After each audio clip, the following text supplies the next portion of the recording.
Kumusta? Magandang umaga po sa ating lahat mga ka-farmers, mga ka-viewers from Luzon, Visayas at Mindanao.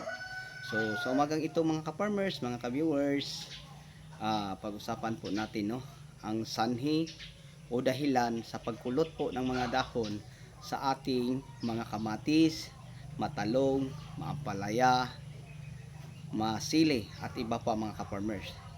Okay, so welcome back sa ating panibagong video, panibagong kaalaman na naman dito lang sa aking munting YouTube channel. Okay, so bago natin umpisahan mga ka-farmers ang ating pag-usapan sa umagang ito, unang-una, ako po ay magpapasalamat po ng ating pong may kapal dahil po sa lahat ng mga biyaya na pinagkaloob niya sa atin araw-araw. Dahil alam naman po natin mga ka-farmers, mga ka-viewers, kung wala po siya ay wala po tayong magagawa. Okay, so sa araw ito, happy Sunday sa inyong lahat.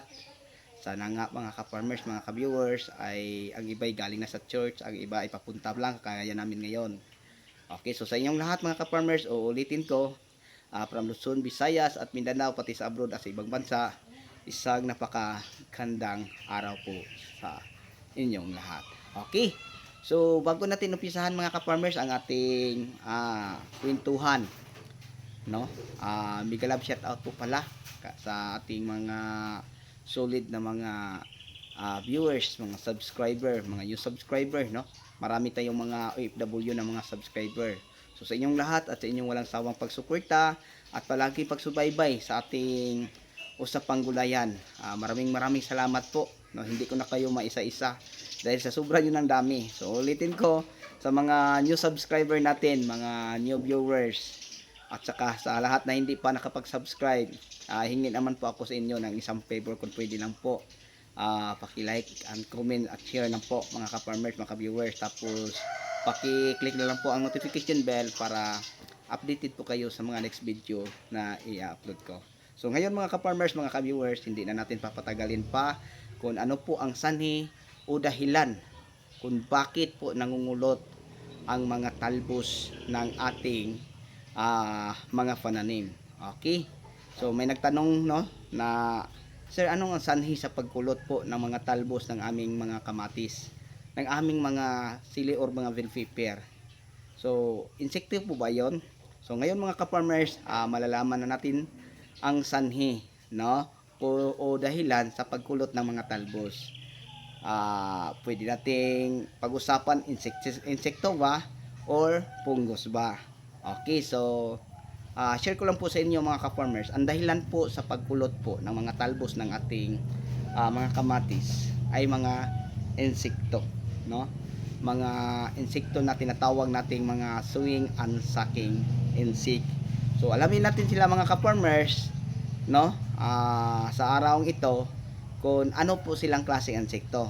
Alamin natin ang insekto at alamin po natin ang gamot. Tapos ang dosage sa gamot natin gagamitin. Tapos ang panahon sa tamang paggamit para madali natin silang ma-minimize o makontrol. Okay, so ngayon mga ka-farmers, ang mga sucking insect, yung tinatawag nating mga brood mites, thrips, okay, mga aphids, mga whitefly. So sila mga ka-farmers ang sanhi kaya nga nangungulot ang mga talbos ng ating kamatis.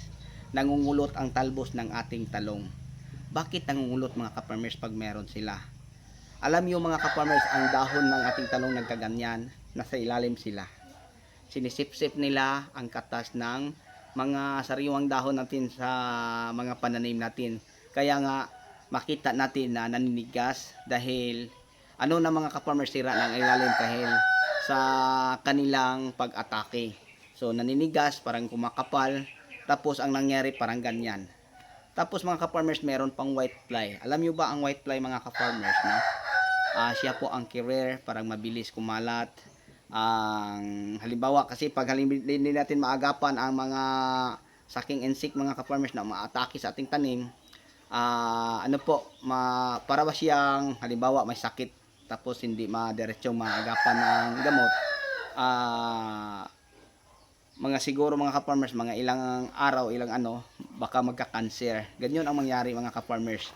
Pag halimbawa ang ating tanim, may nakita ka ng paisa-isa or dalawa na inaatake po sa mga saking insect, yung mga brood mites, thrips at saka aphids or mga whitefly. Pag hindi natin sila diretso mga magamot, ano po sila mga ka-farmers, pagkalipas ng mga isang linggo, virus na ang tawag yan, yung tinatawag nating mga pamamarako. Kasi naninigas na, lahat ng talbos naninigas. Hanggang meron ng whitefly. So si whitefly mga ka-farmers, yan na po ang magkalat, no? Kung halimbawa ito'y dahon ng ating talong, dito sila. Pag medyo tuyo na, wala na silang makukuha mga ka-farmers, nakatas na sika, yun po ang inano nila, ay lilipat sila sa mga ibang bagong dahon hanggang lahat na talbos sa ating mga kamatis ay nangungulot.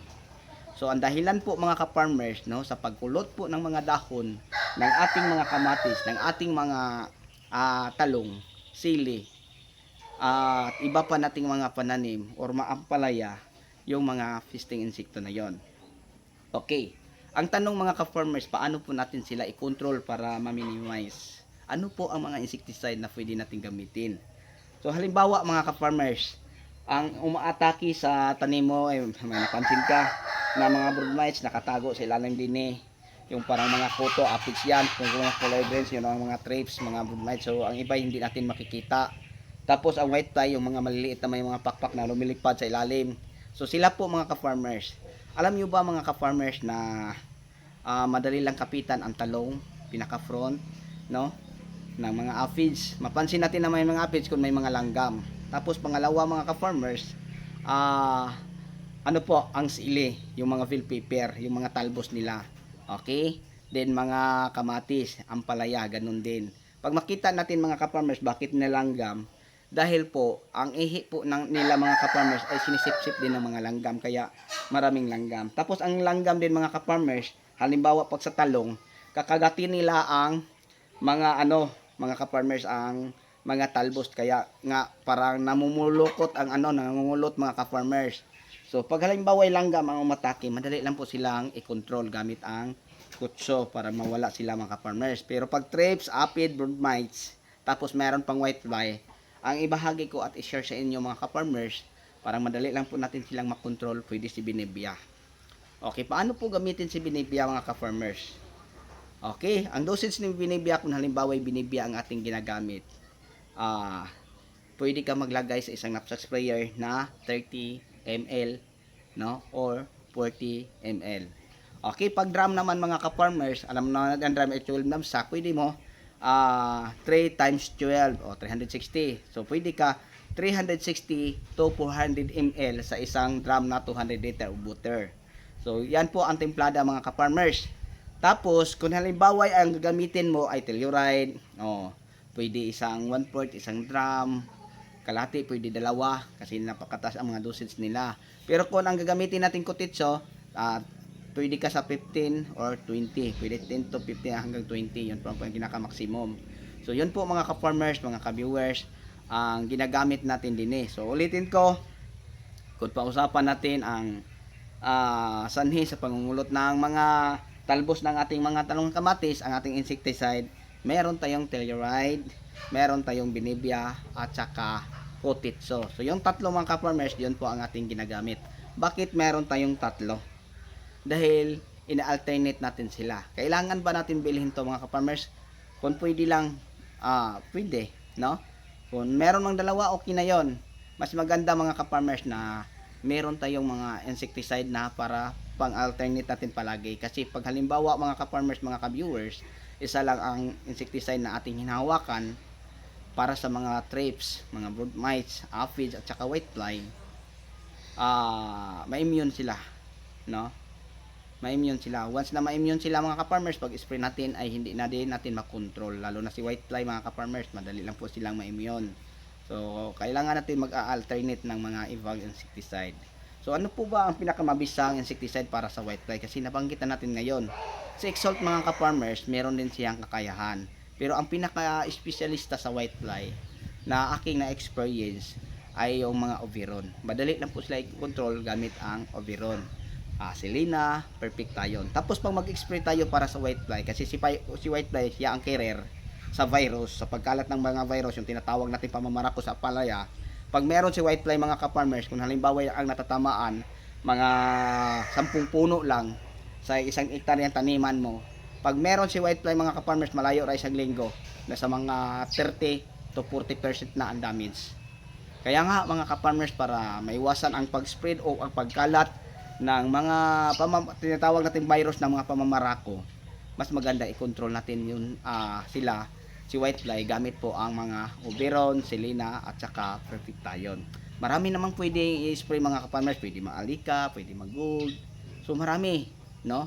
Basta masunod lang natin ang tamang mga ka-farmers, generic man na insecticide o mga branded na mga insecticide, pag masunod lang natin mga ka-farmers ang tamang dosis o paggamit, kaya natin sila i-control. Kahit mga murahin lang mga insecticide, pwede na.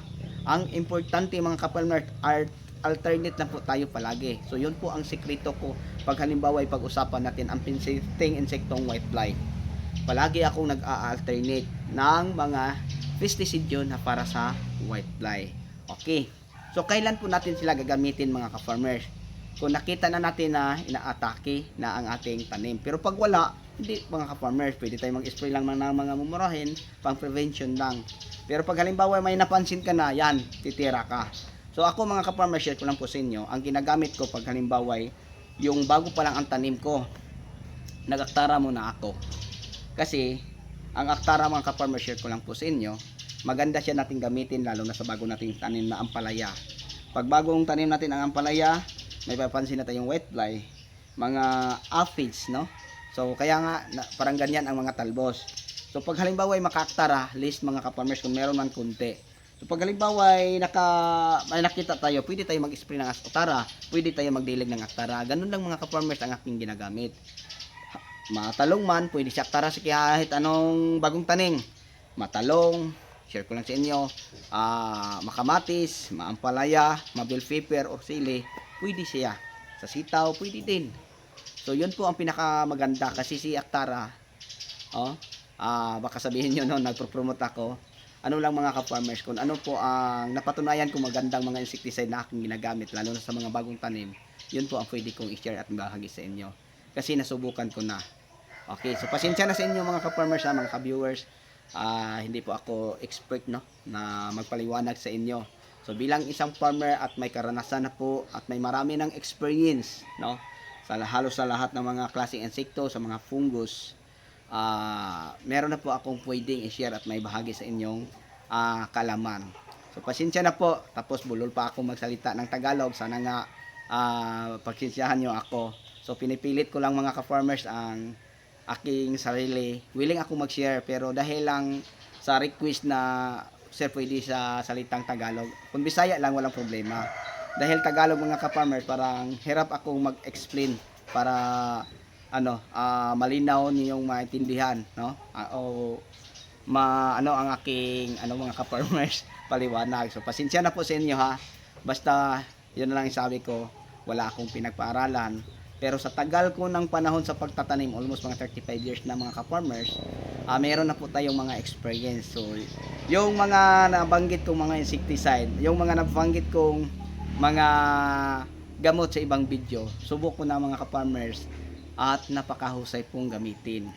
So uulitin ko, kailan ba natin gagamitin ang mga insecticide na para sa mga nangungulot nating talbos ng ating mga pananim kung nakita nating meron na sila. Pero pag wala, ang ginagamit natin aktara. Tapos meron tayong ibang tinatawag nating mga organic natural insecticide mga ka-farmers, no? So ano po sila? So meron lang akong i-discuss sa inyo, Envero at saka Amo. So yun po ang ating ginagamit kasi sila po ang mga organic insecticide na all in one. Okay. Kung pag-usapan natin fungicide na po sila. Kung pag-usapan natin antivirus na po sila. Kung pag-usapan natin insecticide repellent na po sila. So yun po ang kagandahan sa ginagamit nating